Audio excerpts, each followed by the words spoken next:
الله أكبر الله أكبر.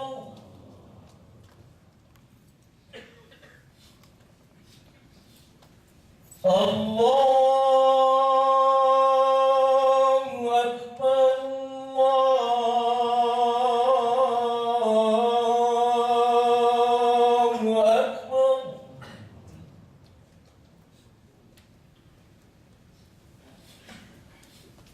أشهد أن لا إله إلا الله.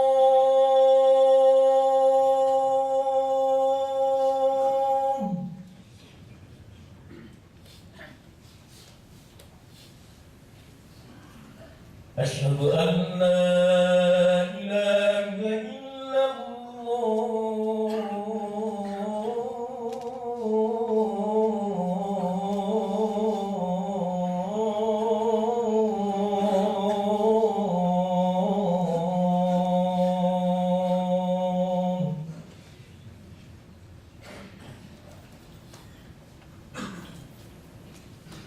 أشهد أن محمدا رسول الله.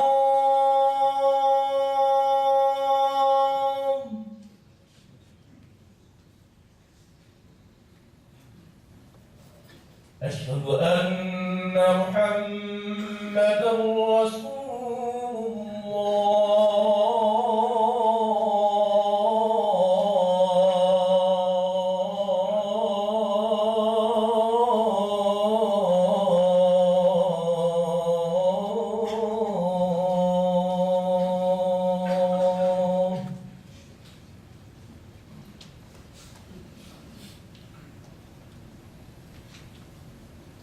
حي على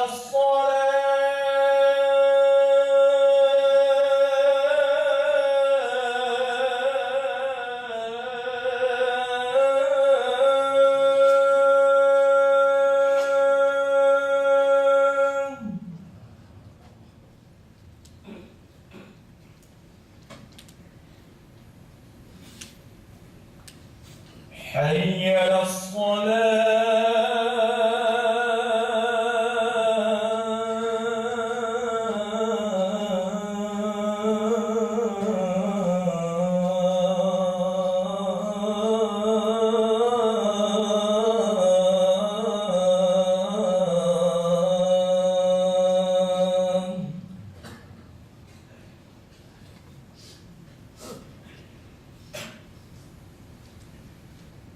حي على الفلاح.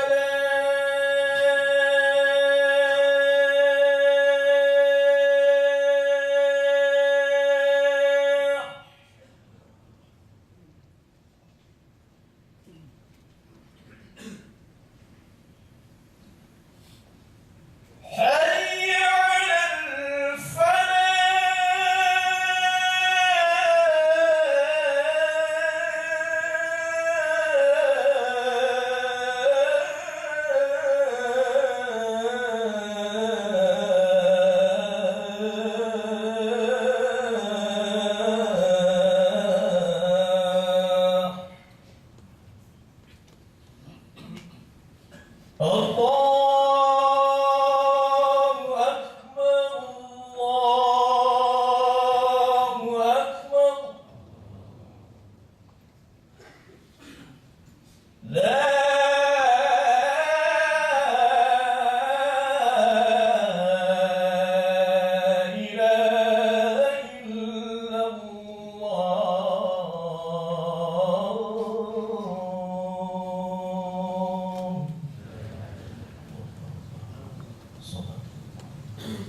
الحمد لله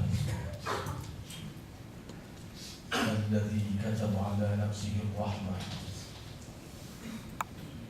وجزاء كل عمل يوم القيامة.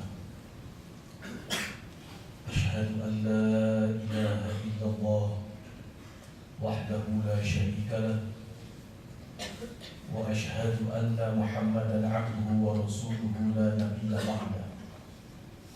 اللهم صل على سيدنا محمد وعلى آله وأصحابه ومن تبع هداه ولا حول ولا قوة إلا بالله. أما بعد، فقال الله تعالى في كتابه الكريم: أعوذ بالله من الشيطان الرجيم وفي الأرض آيات للموقنين وفي أنفسكم أفلا تبصرون. Al-ayat surah Allah. Seraya mengucapkan puji dan syukur kepada Allah Subhanahu wa taala yang tidak henti-hentinya memberikan berbagai kenikmatan kepada kita. Dan mudah-mudahan kita termasuk orang yang pandai mensyukuri nikmat-nikmat Allah dengan menjalankan segala perintah-perintahnya dan menjauhi segala apa yang dilarangnya. Salawat serta salam senantiasa tercurah limpah kepada kita junjungan agung bangsa kita Muhammad Rasulullah SAW, beserta keluarga dan para sahabatnya, dan mudah-mudahan kita termasuk orang yang senantiasa jujur melaksanakan petunjuk-petunjuk dan sunnah-sunnahnya. Ada salah satu doa yang diajarkan Rasulullah ketika kita berhadapan di depan kaca untuk bercermin. Doanya, Allahumma kama hasanta khalqi fahassin khuluqi. Ya Allah, sebagaimana Engkau telah mengindahkan raut wajahku, maka indahkanlah kepribadian akhlak kerimaku. Kalau tadi ada tema hari ini untuk menyampaikan dan untuk disampaikan tentang segalanya milik Allah, maka keagungan Allah itu tercermin dalam 3 ayat besar. Yang pertama, ayat-ayat kauniyah berupa jagat raya alam semesta yang dimana kita diam di dalamnya. Dan ayat-ayat kauniyah ini untuk sistem tata surya yang ada di dalamnya kita ini di komando atau komando strategisnya ada pada matahari, di mana matahari memberikan sinar cahaya dan daerah-daerah yang kurang mendapat sinar matahari menjadi membeku dan itu menjadi es. Dan dengan sinar matahari inilah kita mendapat siraman dan bisa bergerak, bisa berkreasi, bisa berinovasi dan bisa memanfaatkan sumber daya alam ini. Sementara di sisi lain Allah juga menciptakan ayat-ayat Qur'aniyah sebagai pedoman hidup kita. Yang wujud ayat-ayat Qur'aniyah itu sumber pokoknya adalah Al-Quran, kitab suci yang kita baca setiap saat. Dan dibacanya menjadi ibadah. Wal muta'abbadu bitilawati. Membacanya jadi ibadah. Membaca tentu saja bukan hanya mengenal huruf demi huruf, tetapi melakukan upaya pendalaman tentang kandungan makna, sehingga dengan pendalaman itu bisa mengeluarkan hikmah-hikmah dan hukum-hukum yang terkandung di dalamnya. Apa yang dimaksud hikmah? Syekh Ridho menyatakan, fi kulli syai'in ma'rifatu sirrihi wa faidatihi, agar dalam segala sesuatu bisa kita timba manfaat dan keberkahan dari apa yang kita telah itu. Dalam pendekatan lain, Syekh Ridho mengatakan hikmah itu al-ilmu sahih al-muharriku li-iradatil af'alin nafi'ah, ilmu yang benar, yang objektif, yang menggerakkan jiwa manusia untuk berkarya secara lebih baik. Kemudian mengeluarkan hukum-hukumnya agar kita bisa berangkat dan berjalan di muka bumi ini dengan patokan-patokan, tidak gelap gulita. Karena di sisi lain pula Allah menciptakan ayatnya itu berwujud manusia yang terdapat pada rentang sejarah kehidupan ini.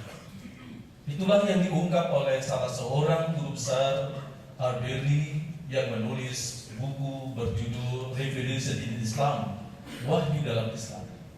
Dalam buku itu beliau menyatakan bahwa 3 ayat besar inilah yang sesungguhnya dicerna dan dipahami oleh manusia, agar di sisi lain manusia sebagai diri yang terdiri dari partikel-partikel fisikal. Wujud kita secara fisik adalah jasmania, dan jasmani ini terkena oleh hukum-hukum alam yang disebut sunnatullah fil khalqi. Sementara di sisi lain manusia ini ada pikiran, perasaan yang kemudian disebut potensi psikologis, kejiwaan, dan ruhaniyah.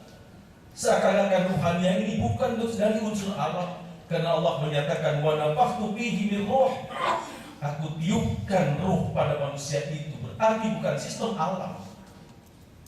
Maka bagaimana sistem ruh ini mengikuti pola-pola di petunjuk-petunjuk tadi?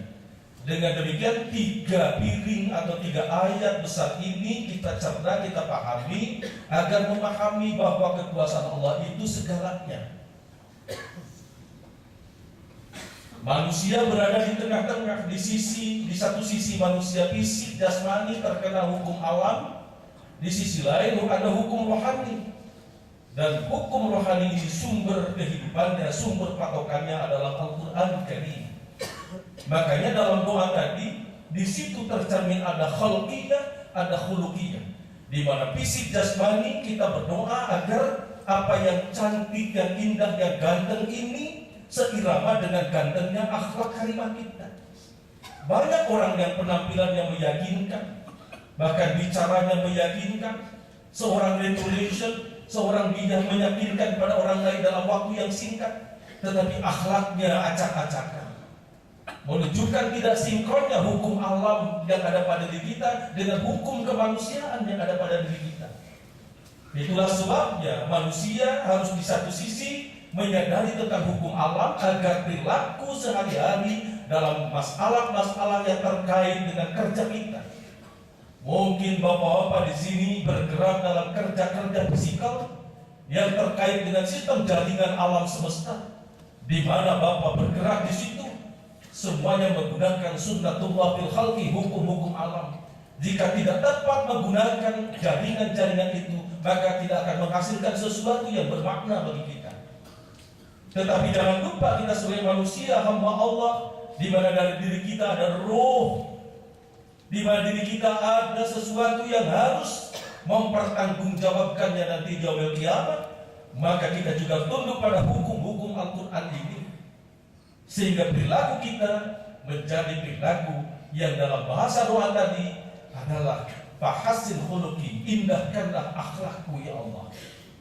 Oleh karena itulah maka diharapkan semua kita menyadari akan kebesaran Allah itu dengan 3 dimensi ayat tadi. Sebagai insan hamba Allah yang beriman kepada Allah, meyakini bahwa pada sistem bumi, sistem tata surya itu ada sesuatu, ada ayat-ayat, ada tanda-tanda bagi orang-orang yang beriman kepada Allah. Dan kita tidak melanggar ayat-ayat itu, tidak melanggar hukum-hukum alam itu.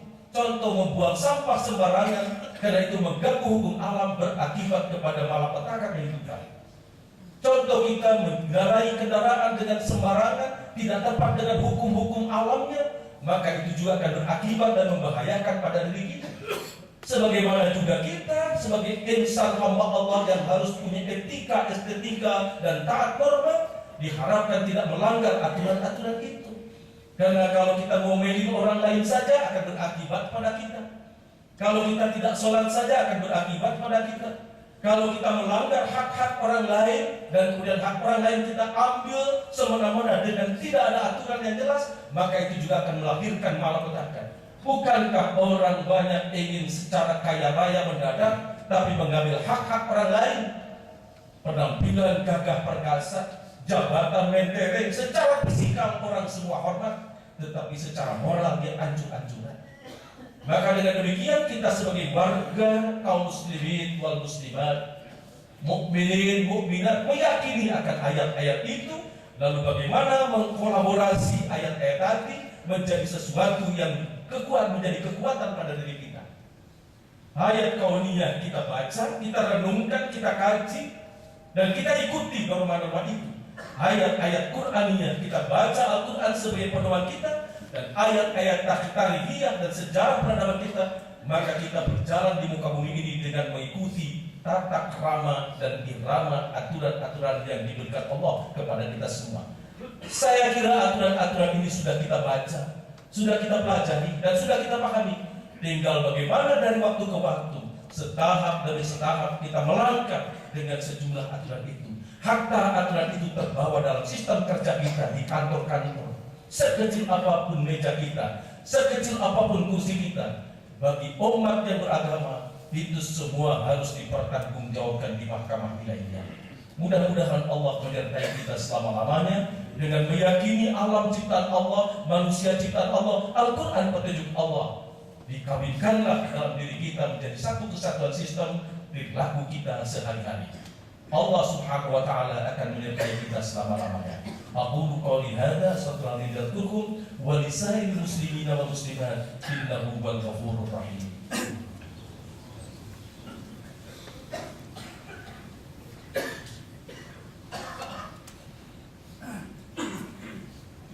Hamdan yuwafi ni'amahu wa yukafi mazidah.